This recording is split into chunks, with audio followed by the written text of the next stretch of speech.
Students, आज हम पढ़ेंगे फ्लेमिंगो बुक की poem a road side stand by Robert Frost. पहले हम पोएट के बारे में जान लेते हैं। पोएट का नाम है रॉबर्ट फ्रॉस्ट। बोर्न हुआ था इनका 1874 में और डेथ हुई थी 1963 में। अमेरिका के हैं, ये अमेरिकन पोएट हैं। ये ज्यादातर गरीब लोगों की जिंदगी के बारे में लिखते हैं, कैसे उनके ऊपर कितने अत्याचार होते हैं, उनकी जिंदगी कितनी बुरी बीतती है, उन्हें सिंपैथी की कितनी जरूरत होती है। इस बारे में ये अपनी मोस्टली पोएम्स लिखते हैं। तो चलिए ये पोएम शुरू करते हैं।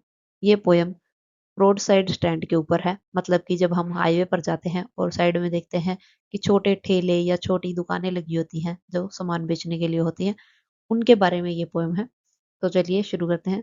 The little old house was out with a little new shade in front at the edge of the road where the traffic sped. जहां से ट्रैफिक ज्यादा है, मतलब हाईवे, उसके किनारे एक छोटा घर है, पुराना सा। पर आज ही उन्होंने उस पे नया शेड लगवाया, मतलब जो सामने की तरफ जो उनकी दीवार है जो हाईवे पे लगती है, उस पे उन्होंने आज नया शेड लगवाया ताकि वो अपनी वहां पर दुकान खोल सकें। A roadside stand that too pathetically pled it would not be fair to say for a dole of bread। जो ये रोड साइड स्टैंड है, ये इन्होंने इसलिए बनाया है ताकि वो अपना सामान बेच सके और अपनी अर्निंग कर सके, अपना घर का खाना पीना अच्छे से चला सके। For some of the money the cash whose flow spotters the flower of cities from sinking and withering fen. ये अपने आप को उस गरीबी से बाहर निकालना चाहते हैं, वो मनी कमाकर जो शहरों में चलता है, जिसके जरिए लोग इतने अमीर बन गए हैं कि उनकी जिंदगी बहुत ही बेहतर हो गई है। अब ये गांव के लोग भी सोचते हैं कि हम हाईवे के किनारे अपना स्टैंड लगाएंगे, वहां से सामान बेचेंगे और अपनी कमाई करेंगे, जिससे हमारी जिंदगी भी बेहतर हो सके।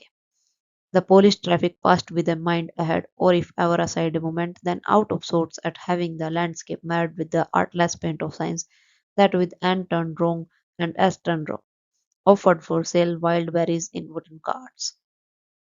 जो पुलिस ट्रैफिक है, मतलब जो कारें निकलती हैं वहां से, वो सीधी निकल जाती हैं। जो कभी कभार रुकती भी है, तो वो पहले तो ये देखती है हाईवे के किनारे अपना ठेला लगाकर यहाँ की सारी सुंदरता खराब कर दी है। साइंस इन्होंने उल्टे लगाए हुए हैं, नॉर्थ को साउथ लगाया हुआ है, साउथ को नॉर्थ लगाया हुआ है, और अपनी घटिया सी लकड़ी की गाड़ियों में ये बेरीज बेच रहे हैं, और crook necked golden squares with silver warts, और ये घिया के टाइप की सब्जी बेच रहे हैं जिन पर सिल्वर कलर के दाग धब्बे से हैं। और beauty rest in beautiful mountain scene, you have the money but if you want to go be mean, why keep your money and go alone. यहाँ तक तो पोइट कहते हैं कि लोग आके ये बोल देते हैं इनको कि ये कितना गंदा सामान बेच रहे हैं, इन्होंने सुंदरता खराब कर दी पहाड़ों की। असल बात तो ये है, अगर ये पेंटिंग्स भी बेच रहे होते हैं तो भी लोग इन्हें यही कहते हैं। फिर पोइट इन्हें गुस्सा होकर कहते हैं कि अगर तुम्हारे पास पैसे हैं और तुम्हें मीन होना है, तो यहाँ कर इन लोगों को परेशान क्यों करते हो ये बोल के कि तुमने यहाँ की सुंदरता खराब कर दी। इससे अच्छा तो तुम चुपचाप चले जाते। और इसका एक इंटरप्रिटेशन ये भी है कि हो सकता है पोइट ये कह रहे हो कि अगर तुम्हारे पास मनी है तो आके यहाँ पर खर्च करो ना, ये फालतू की बकवास क्यों कर रहे हो कि इन्होंने हाईवे की खूबसूरती या माउंटेन्स की खूबसूरती खराब कर दी है। The hurt to the scenery wouldn't be my complaint so much as the trusting sorrow of what is said।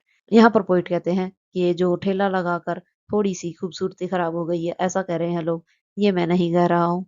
पर मुझे तो दुख उन लोगों का हो रहा है जो बेचारे ठेला लगाकर बैठते हैं और कोई इनसे सामान नहीं खरीदता है। Here, far from the city, we make our roadside stand and ask for some city money to fill in hand, to try if it will not make our being expand and give us the life of the moving pictures promise that the party in power is said to be keeping from us। अब यहाँ पर ठेला लगाने वाले लोग बोलते हैं कि हमने रोड साइड स्टैंड जरूर बनाया है और हम ये चाहते हैं कि लोग आकर हमसे सामान खरीदे, पर हम किसी से भीख नहीं मांग रहे हैं। हम भी चाहते हैं कि हमारे हाथों में पैसा है और हम अपनी ज़िंदगी को बेहतर बना सकें। बीइंग का मतलब यहाँ लाइफ बीइंग है कि मतलब अपनी ज़िंदगी को हम बेहतर बना सकें। जैसा कि मूविंग पिक्चर्स में दिखाया जाता है, मतलब जो फ़िल्मों में दिखाया जाता है कि पैसा आने से हमारी ज़िंदगी कितनी अच्छी हो जाती है, या मूवी में जैसे दिखाया जाता है कि एक हीरो था, वो गरीब हो गया, उसने मेहनत की, तो उसके पास बहुत सारे पैसे आ गए और उसकी लाइफ़ सुधर गई। उसी प्रकार से हमारी लाइफ़ भी सुधर जाए। द और यहाँ पर आगे पोएट कहते हैं, the party in power is said to be keeping from us. और जो पॉलिटिशियंस होते हैं वो भी आकर हमसे प्रॉमिस करते हैं कि हम आपकी लाइफ को बहुत बेहतर बना देंगे, पर ऐसा असल में कुछ नहीं होता। It is in the news that all these pitiful kin are to be bought out and merciful gathered in to live in villages next to the theatres and the store, where they won't have to think for themselves anymore while greedy good words beneficent beast of prey। आगे poet कहते हैं कि news में आजकल ये बात चल रही है कि ये जो गरीब ठेले वाले लोग हैं, इनको हम आगे लाएंगे, इनके लिए हम एक ऐसा विलेज बनाएंगे, थिएटर भी होगा, वहां पर स्टोर भी होगा। इन्हें अपने बारे में जरा भी सोचने की कोई जरूरत नहीं होगी और इनके लिए हम सब कुछ करके देंगे। पर वाइल ग्रीडी गुड डूअर्स मतलब लालची जो अच्छा करने वाले लोग हैं, इनका मतलब साफ साफ पॉलिटिशियन से है पोइट का, कि वो आके ऐसा प्रॉमिस तो कर देते हैं और वो ऐसा इन लोगों के लिए कुछ भी नहीं करते और ये लोग अपनी गरीबी में जीते रहते हैं। पॉलिटिशियंस आगे वोट के टाइम पे इनसे प्रॉमिस कर देते हैं कि हम आपके लिए ये करेंगे, पर करते कुछ भी नहीं है। Swarm over their lives and forcing benefits that are calculated to suit them out of their wits, and by teaching them how to sleep, they sleep all day, destroying their sleep at night the ancient way. आगे poet कहते हैं कि जो ये politicians होते हैं, आगे वहां उनसे बड़े बड़े प्रॉमिस तो कर देते हैं कि हम आपके लिए ये कर देंगे, हम आपके लिए वो कर देंगे, पर जैसे इनको वोट मिल जाती है तो वो अपनी गहरी नींद में सो जाते हैं और इनके लिए कुछ भी नहीं करते। अब जब किसी को इतने बड़े बड़े सपने दिखाए जाएंगे तो उनकी तो बेचारों की रात की नींद भी चली जाएगी। ये इस लाइन में वो यही कह रहे हैं कि उनकी तो ऐसे बड़े बड़े प्रॉमिस करके इन पॉलिटिशियंस ने रात की नींद भी उड़ा दी, दिन की नींद की तो बात ही दूर है। Sometimes I feel myself I can hardly bear the thought of so much childish longing in vain. The sadness that lurks near the open window there, that waits all day in almost open prayer for the sequel of breaks, the sound of a stopping car, of all the thousand selfish cars that pass. Just one to inquire what a farmer's price are, and one did stop, but only to plow up grass in using the yard to pack and turn around, and another to ask the way to where it was bound. आगे poet कहते हैं कि मुझे कभी-कभी इनके लिए बहुत दुःख होता है। जैसे एक चाइल्ड होता है जो हमेशा ये चाहता है कि मुझे मेरे मम्मी-पापा चॉकलेट दिला दे, खिलौने दिला दे। कभी-कभी उसके पेरेंट्स उसको दिला भी देते हैं, कभी-कभी नहीं भी दिलाते। पर ये जो बेचारे ठेले पर सामान बेचने वाले लोग हैं, ये अपनी विंडो के पास हमेशा दुःख बैठे रहते हैं और प्रे करते रहते हैं कि कब कोई आके कार यहाँ पर रुके और हमसे हमारा सामान खरीदे। फिर पोइट कहते हैं कि जो बहुत सारी हजारों सेल्फिश कार यहाँ से गुजरती है, हम चाहते हैं कोई उनमें से एक रुके, ब्रेक लगाए और हमसे पूछे कि आप कितने रुपए में बेच रहे हैं। उससे आगे पोइट फिर खुद बताते हैं कि हाँ, कोई-कोई कार यहाँ पर रुकती भी है। जो ठेला है उसके आस-पास थोड़ी घास वगैरह उग गई है क्योंकि वहाँ पर लोग हैं, गाड़ियाँ नहीं गुजर रही इतनी पास से, तो वहाँ पर थोड़ी घास उगाई है।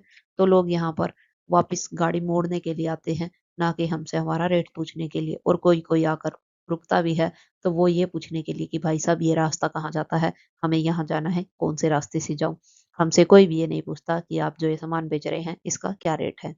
And another to ask could they sell it a gallon of gas. और कुछ लोग तो आकर ये भी पूछते हैं, भाई साहब क्या आपके पास पेट्रोल है, गैस है? हमारी गाड़ी में खत्म हो गया है। They could note this crossly, they had none, didn't it see. अब आगे पोइट गुस्सा हो जाते हैं। दिस क्रॉसली का मतलब है गुस्सा हो जाना, कि उनके पास गैस नहीं है, क्या तुम्हें दिखाई नहीं देता? No in the country money, the country scale of gain, the requisite lift of spirit has never been found, also the voice of the country seems to complain. Poet कहते हैं कि जो बेचारे ठेला लगाने वाले लोग हैं, इनका इन सब चीजों से कोई भला नहीं होने वाला। ये बेचारे अपनी जिंदगी में ऐसे ही जीते रहेंगे। ये बेचारे इतने गरीब लोग हैं, इनके पास कहाँ से गैस आएगी? कैसे इनकी ज़िंदगी ऊपर उठ पाएगी? इनकी ज़िंदगी में कुछ भी अच्छा नहीं होने वाला है और ये हमेशा बस ऐसे ही कंप्लेंट ही करते रह जाएँगे। I can't help owing the great relief it would be to put these people at one stroke out of their pen. फिर पोएट यहाँ पर सोचते हैं कि इनके लिए इससे अच्छा तो यही होगा कि इनको एक बारी में ही मार दिया जाए। बेचारे रोज़-रोज़ इतना दुःख भरा जीवन जीते हैं, इससे अच्छा इनको एक बारी में ही खत्म कर दिया जाए, मार दिया जाए। And then next day, as I come back into the scene, I wonder how I should like you to come to me and offer to put me gently out of my pen. अगले दिन जब poet का दिमाग वापस आता है, मतलब कल तो उन्होंने बकवास बात सोच ली, अब अगले दिन उनका दिमाग आया, उनमें उनकी बुद्धि चली, तो उन्होंने सोचा कि नहीं, अगर मुझे कभी परेशानी होगी और कोई मुझसे अगर कहे कि लाओ मैं आपको मार देता हूँ, आपकी परेशानी एक बार में ही खत्म हो जाएगी, तो आपको कैसा लगेगा? तो पोएट भी यही सोचते हैं। इसी के साथ यहाँ पर ये पोएम एंड हो जाती है। इस पोएम में पोएट सिर्फ एक ही बात कहना चाहते हैं कि जब आप कहीं घूमने जाते हैं, तो जो रोड साइड पे छोटे-मोटे ठेले लगे रहते हैं, उनको देखकर आपको ये नहीं सोचना चाहिए कि ये खूबसूरती खराब कर रहे हैं, बल्कि आपको उनसे कभी-कभार रेट पूछकर कुछ सामान ले भी लेना चाहिए ताकि उनका जीवन भी अच्छे से चल पड़े। अगर आपको कोई डाउट है तो आप कमेंट सेक्शन में लिख दीजिएगा। Thank you.